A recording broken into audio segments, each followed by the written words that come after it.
Hey everyone, it's Kelly from Silly Moon Quilting Co. Different environment today to talk to you about the latest quilt that I just finished.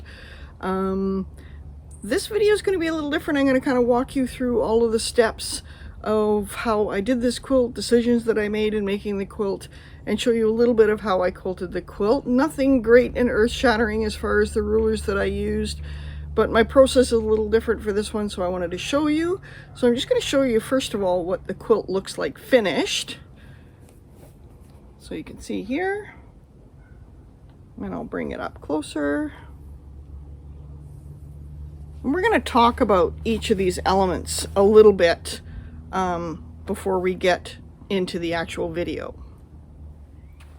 So let's talk about the quilt itself.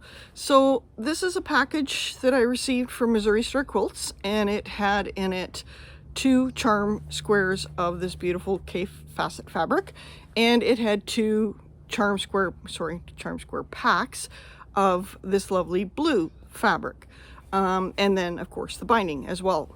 I've not used K-facet fabric before because I was always trying to show off rulers, of course, and it's a busy fabric, so I haven't typically used it in a video that I'm showing you all. But this is a little different, and you'll see how I combined some rulers to make some different designs. Now the funny story about this quilt is that it's a picnic quilt. It's denim on the back, and when I made the quilt, the idea was that I was going to use our newest ruler, Picket Fence, because of all the flowers. It made sense to me to use Picket Fence. So it got made, and then I sat down at the Q20, the Bernina Q20, and I kind of thought, maybe I'll do something a little different. So I pulled out some heavier thread, some 12-weight thread, and I did these designs. So it probably shows better on the back. So I used Kite, and then I used Drop on the inside. And I'll put that video in here of doing that. So what I did is I just did a really quick with my Hero marker, and you can use any marker you want, just kind of corner to corner for each of these blocks so I could get a rough position for the center. I'm actually using a Spagetti 12-weight thread, so it's quite a heavy thread. In the bottom, in the bobbin rather, I'm using a Decobob, which is a really fine weight thread.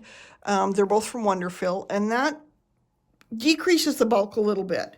And the other thing I'm going to do here as we start this, if you notice, I don't just have the designs. I've started with a circle in the center. And I do that to minimize the amount of thread that builds up. If I were to not do that and bring all of these designs to the center, where I've already got the bulk of 4 seams, it can create a whole bunch of issues. So the other thing we want to make sure when we're starting a project like this, especially when we're using a heavier thread and we're bringing everything into a point where we're going to be stitching over top of what we've already stitched or where there's a bunch of seams, we want to make sure that we've got a nice sharp needle. So you want to start your project with a nice sharp needle. And I'm just going to show you how to do this. The concept is exactly the same whether you're on a sit-down long arm or a domestic machine. You're just going to roll up your quilt a little differently. Obviously, when I do this, I want to lay it out. I've got basting spray basting the 3 layers together. You can choose to use pins. If you do use pins, you just kind of want to move your pins so they're in an area where you're not going to hit them, obviously, with your ruler or with your ruler foot as you're going around. So you just kind of want to pick your area. I am quilting each of these as a block. It, of course, is a churn dash block. And, of course, this beautiful K-facet fabric just kind of called for something, doing something a little bit more. So I'm going to quilt this block so that it looks exactly like the one beside here, and I'll show you how I did that. The quilt is not huge. It's a picnic size quilt, so it's not a huge quilt, so I do not have it bundled or anything on the top here. I just kind of have it folded over. My table on my Q16 is large enough that it will just lay nice and flat. If I had a much larger quilt and was doing the same area, I would roll this all up and perhaps clip it together just so it stayed out of the way, much like I would do on the domestic machine. So to start here, I've got my thread. Like I said, it's a nice heavy 12 weight spaghetti is the kind of thread. And I want to use, I'm just going to use the little 1/2 inch circle for cheesy on the inside of this, just to give me something so that I'm not, like I said before, starting right in the center and bringing all that thread to the center. So I'm going to just kind of put this all here and figure out roughly where I am. I'm going to bring my ruler foot down, and then I'm going to stop and pull up my bobbin thread. I find it's just a little easier to, now that I've got it positioned, to pull my ruler out of the way. Bring that down and do a couple locking stitches. Just make sure that's nice and secure, and then I will drop my needle again. And then I don't plan to bury these threads, so I'm just going to turn them a little bit closer just so that they're out of the way. Lift that ruler foot. Slide my ruler underneath. Got my gloves on, of course. I've got my circle. So I've done my first circle, and then what I want to do is I want to just stitch back down that circle until I reach one of the lines that I've got marked here at the 45-degree angle. Just free motion. You keep the ruler there and go back to that point if you want. Lift up my ruler foot, put my ruler back down, and then I'm going to use the center line here on Kite, because we're starting with Kite. So I'm using that center line in alignment with the line that I marked to that corner. If you don't want to pre-mark that, you don't have to. You can just kind of make sure that you're facing that corner in the right spot. And then I'm going to go around the edge, making sure that I take a pause in each of these 3 spots so that I get a nice sharp point.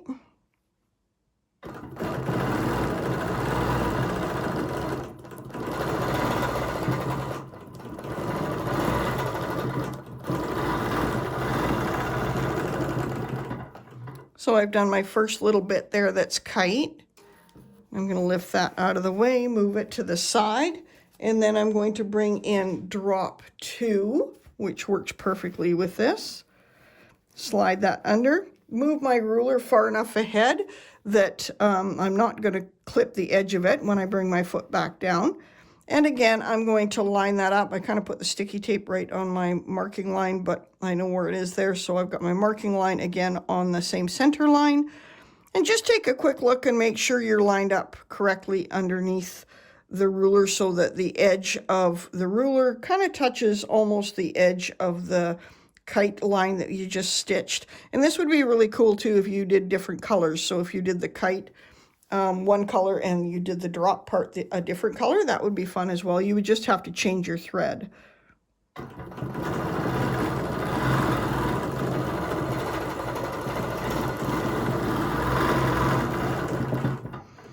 And with any ruler, when you're going around a corner, sometimes it's better if you have a little bit of speed because you have momentum to take you around there, and it kind of keeps you against the edge of that ruler. So I'm going to just move my ruler to the side there, and I know that I need to come down around to this angular line that I marked here. So I'm just going to, so I've come around the circle now, and I'm just going to do another one. And you can do this in any order. So I kind of do it where if I ended with drop, I go down around the corner until I get and do another drop, and then I switch to Kite. You'll see what I mean. So I did the Kite here and then drop. Now I'm going to do drop.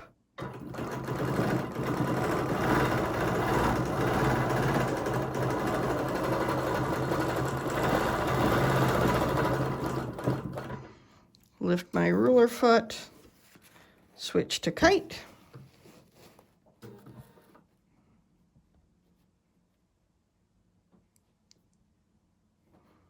Switch to Kite.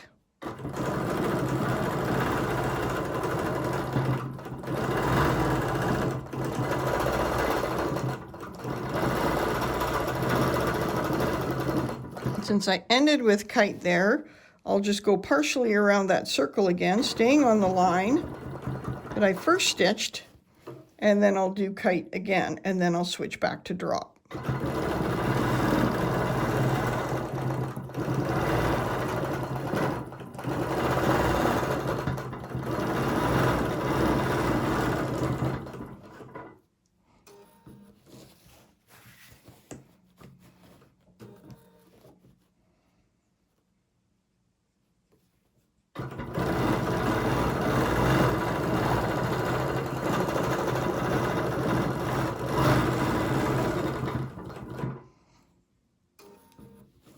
Move that out of the way and then do the last one. And again, I didn't, I guess, necessarily need to move that out of the way. I could have just moved it sideways to stitch around because I want to do drop again.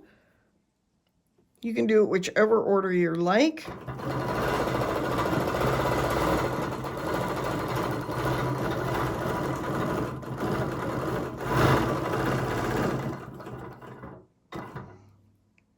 Lift that ruler foot, move it out of the way, and then move Kite back in, lining it up as we did for the first one.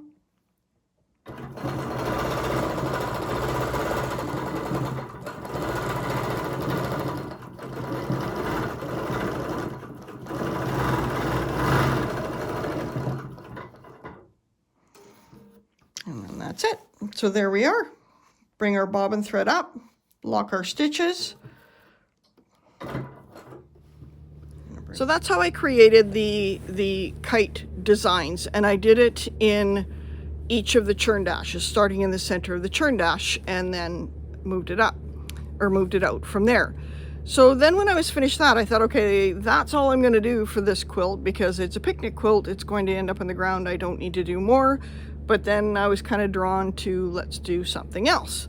So then I went to each of these little diamonds and I used drop one, same concept. So just using drop one, very same way that I used it in the combined with Kite. So you can figure out how to do that in there. And then I saw these little squares and I thought, oh, this might be fun. So I used Cheesy to create these designs. And they're all through the quilt. So those are the three designs that I used. Now the center part here I did using a heavy 12 weight thread. So that shows up a little bit more and you can still see it even in when the thread color's the same. So even though the pattern is quite busy on the fabric, you can still see that because I've used that heavier weight thread, it shows up. So then I used these ones are all just a regular 40 weight. Fabulux is the one that I use from Wonderful. And you can see here, so this is, it was like a light limey green color, bright pink. And then I went to a lighter, almost a yellowy type in each of the borders. And then I just added a little bit of texture in the border to do something a little bit different. And I used Edgy 6 for all of this. So all of the straight line quilting I did with Edgy 6. I used drop 1 and drop 2, Kite and Cheesy for this. And you'll see, I'll put in here how I did the Cheesy. Okay, so we've done some flowers here. And now what I'm going to do is some area in here. I know I said I was just going to do the flowers, but as is my world, I got busy and thought, wow, it might be fun to do something else. You want to make sure you're nice and flat. I've brought my threads up there, as you can see. I'm going to be using Cheesy. I'm going to lift my ruler foot, slide this under, and I choose to use the 1.5 inch circle for this design. You can do whatever size works for the area that you have. And I just kind of slide those out of the way for now. Bring my foot back down, and I'm going to use the lines on Cheesy to kind of line up here. So the first one I'm doing, there's a line that's just by the C in the CA. I'm at sillymoonquiltingco.ca. There's a line there that gives me a reference line to this line. So I'm going to use that one. I'm going to do a full circle, and then I'm just going to continue using those lines all the way around to make that circle. I don't want to cut my threads at this point until I've done a few more secure stitches, and then I'll cut them part way through and I'll show you how that looks.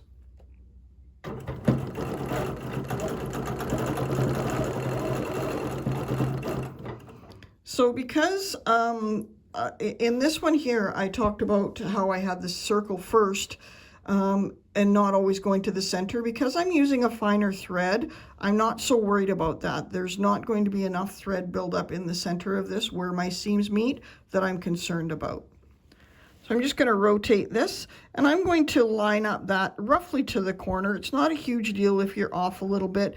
If you want to make sure that you are dead center, so if you're doing this as more of a focal point design, you want to make sure you're dead center. You want to draw some lines across the corners, corner to corner in your block, and that will help you line that up perfectly. But for the purposes of this design, this will work just fine. And you can go left or right around this, whichever you choose.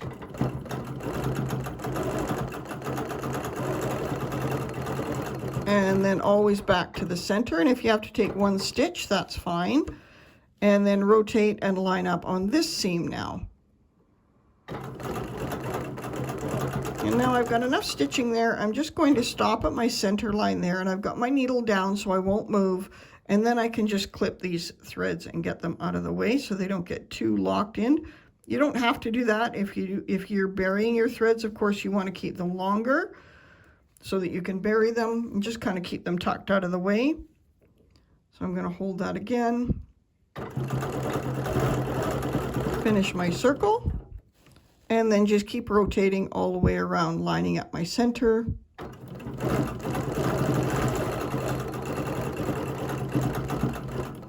Back to my center. And just keep rotating.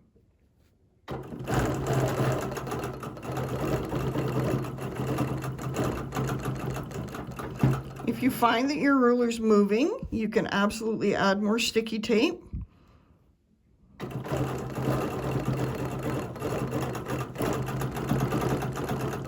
And this, of course, this same design can be done on your domestic machine.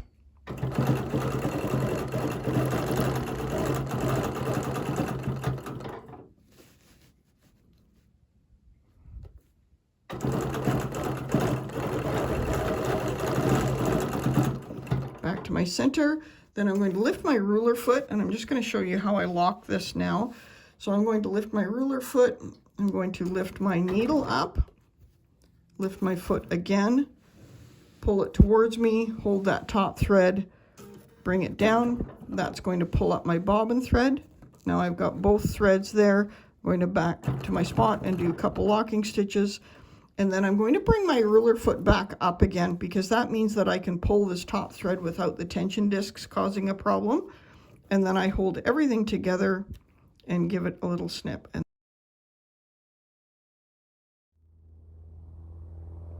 So that cheesy, of course, created all those little circles, pretty easy design. So once I was done all that, now I'm really quite liking it. But what I did is on the front of all of this, I used, as I said, all the different weights of thread. So I used some 12 weight, I used some 40 weight thread, but on the back, I used Decobob, which is a very, very fine thread. And the thing I like about it is on the back, it creates some really nice texture, but you can't really see it. And I use the same bobbin for the entire quilt, so I didn't have to keep switching my bobbin threads. So by choosing a thread that is like a blender type, so it was a light gray and it's called Decobob, it's really fine. It creates that texture, but it doesn't mean that I have to worry about switching my bobbin every time I switch my top thread, which it saves a little bit of time. Once I was all done the quilt, then I thought, let's bind it. And I had this really, really nice bright orange binding. And I still had the Decobob in the bobbin. So I attached the binding to the back of the quilt. And I'll show you a bit of a video here. But I attached the binding to the back of the quilt. And then I used acorn pressing glue or seam-align glue to glue the top binding to the front, matching everything up. And then I pressed it with hot iron just to give me a little bit of security there.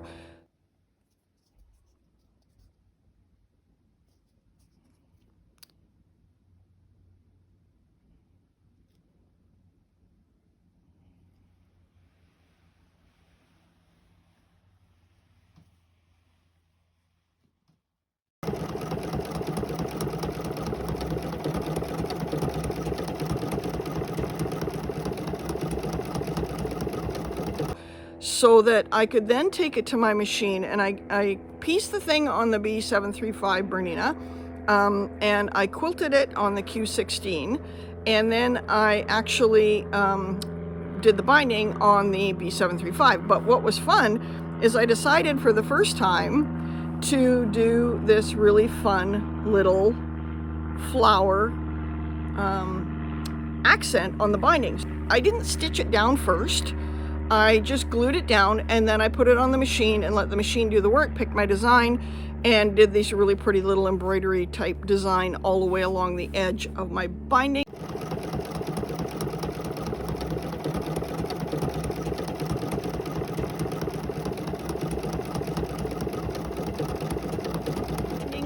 And I'm super happy with it. So I'm going to put a picture in here of the final design.